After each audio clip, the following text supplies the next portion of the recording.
Bonjour à tous, c'est Juliette. Aujourd'hui, on se retrouve pour un nouveau point de grammaire française, un point très important puisque aujourd'hui, je vais vous parler des pronoms. Donc les pronoms, vous avez certainement déjà étudié une partie de ceci dans les premiers livres, mais pour rappel, le pronom, c'est un mot-outil.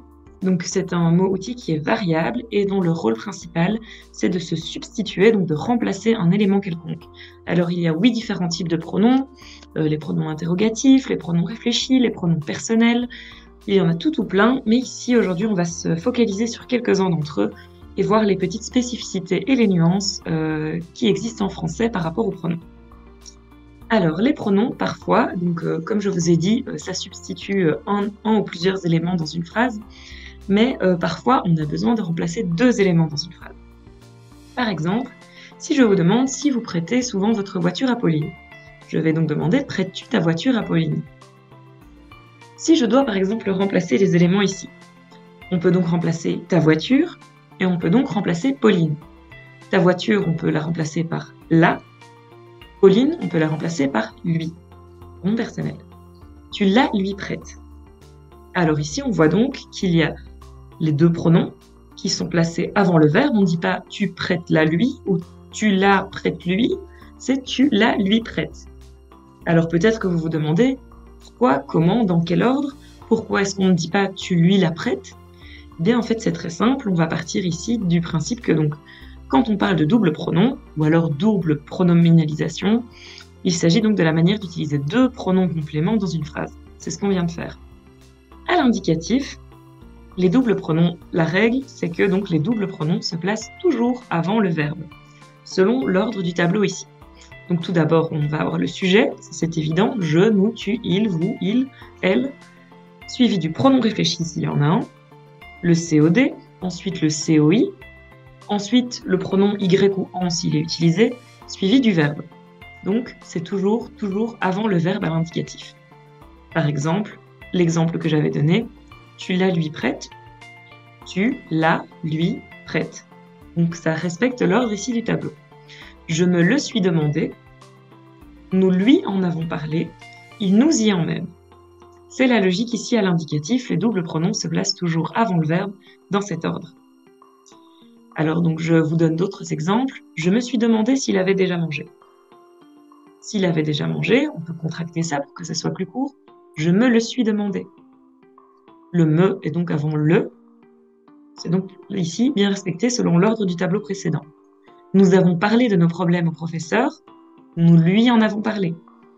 Il emmène notre groupe d'amis au zoo, il nous y emmène.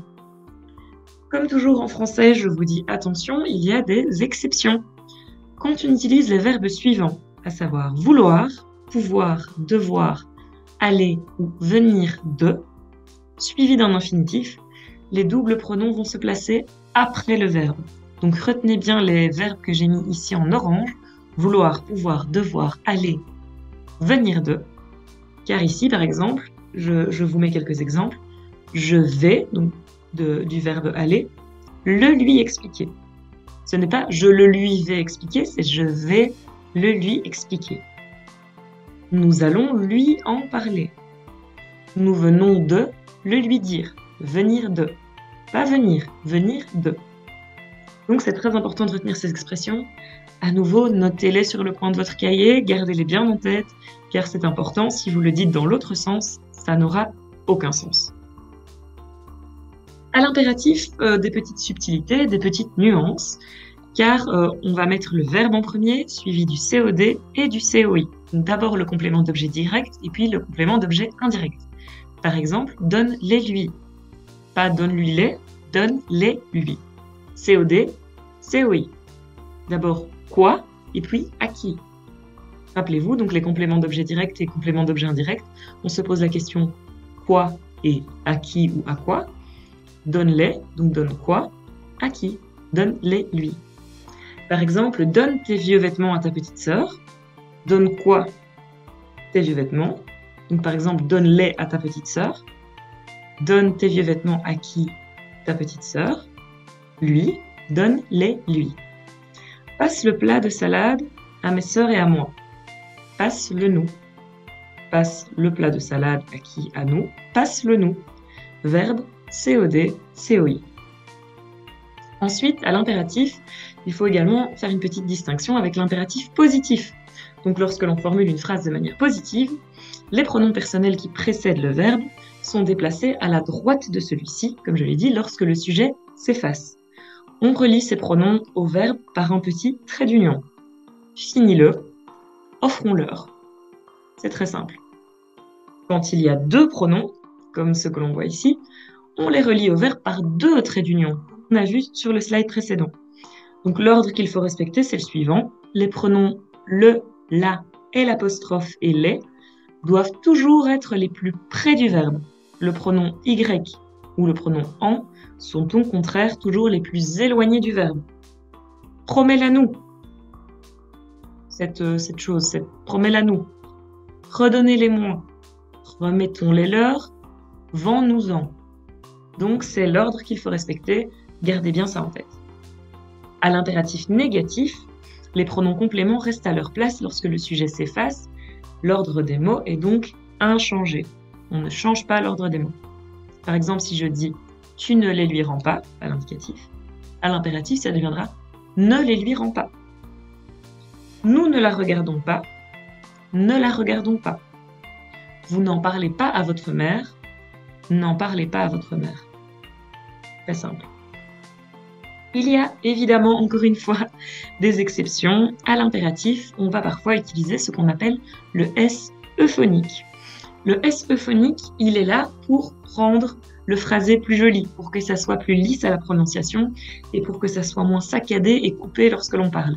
Donc on va faciliter la liaison et on va ajouter un S dans certains cas, entre certains mots, pour lier les mots ensemble. Par exemple, vas-y. On ne va pas dire va-y, ce n'est pas très joli. On rajoute le S euphonique pour faire vas-y. Goûte-y. Oh, quel joli gâteau. Goûte-y. S. Pour lier avec le Y. Goûte-y. Et on le prononce évidemment comme un Z. Goûte-y. Pas comme un S, comme un Z. Mange-en. Parle-en autour de toi. C'est le S euphonique, c'est très important.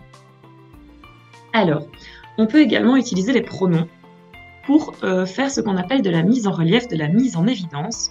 Et pour cela, c'est donc lorsque l'on veut vraiment mettre une portion de phrase ou un élément en exergue, vraiment insister sur quelque chose, on peut utiliser les pronoms qui, que, dont et où.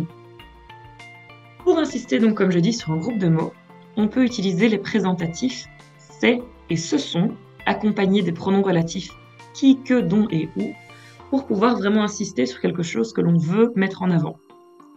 Si je vous dis « il a été effrayé par la tornade », c'est une phrase très simple, mais si je vous dis « c'est la tornade qui l'a effrayé », là vous savez vraiment que c'est la tornade qui l'a effrayé. Ça, on insiste vraiment sur la tornade qui l'a effrayé. C'est cette tornade, c'est la tornade qui l'a effrayé. Mon frère a mangé un plat. C'est un plat que mon frère a mangé. La phrase change presque de sens, comme on insiste vraiment avec les présentatifs c'est ou ce sont et les pronoms relatifs qui suivent derrière. J'ai besoin de ce livre, c'est de ce livre dont j'ai besoin, c'est de ce livre-là dont j'ai besoin.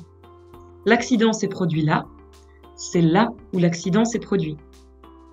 Attention évidemment, à nouveau, on pense évidemment toujours à la grammaire, à la conjugaison.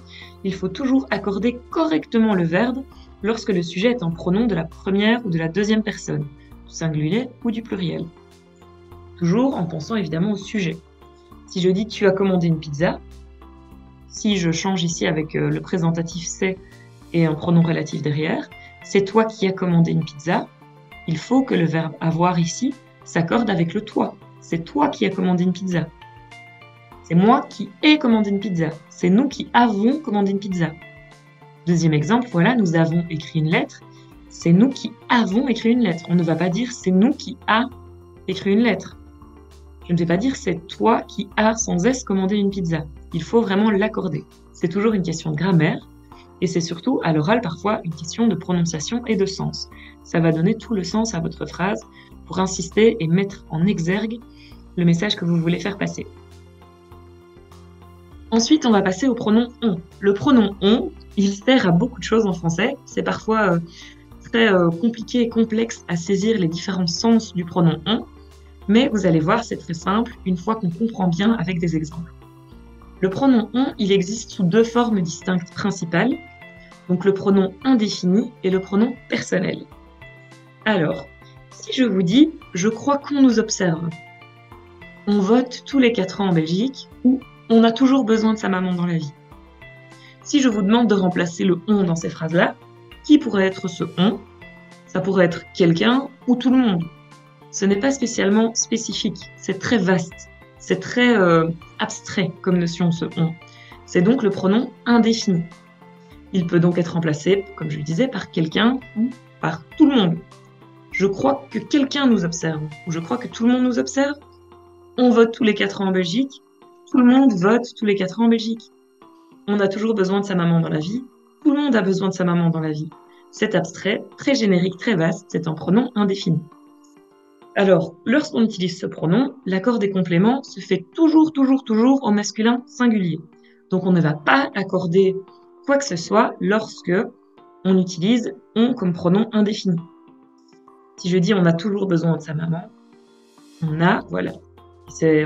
Tout reste comme ça. Les potentiels adjectifs seront toujours au masculin singulier. En revanche, si je dis on est parti de bonne heure ce matin, on est parti très tôt, on était très inquiet, on a été attaqué la nuit dernière. Ici, c'est accordé. Alors pourquoi? Parce que ici, on est utilisé comme pronom personnel. Il peut donc être remplacé par nous ou toutes les autres personnes. Donc ici, par exemple, je peux dire « Nous sommes partis de bonne heure ce matin. Nous étions très inquiets. » Donc c'est un espèce de parallèle avec le « nous ». C'est un pronom personnel. Donc ici, il va s'accorder, les compléments vont s'accorder avec le sujet qui est sous-entendu. Donc par exemple, si je dis « nous », et nous sommes un groupe par exemple de garçons, nous sommes partis de bonne heure ce matin, on est parti de bonne heure ce matin, parti prend S. Si je dis que mes grandes sœurs et moi avons été attaqués la nuit dernière, on a été attaqués et ES la nuit dernière. Ça s'accorde donc avec le sujet sous-entendu.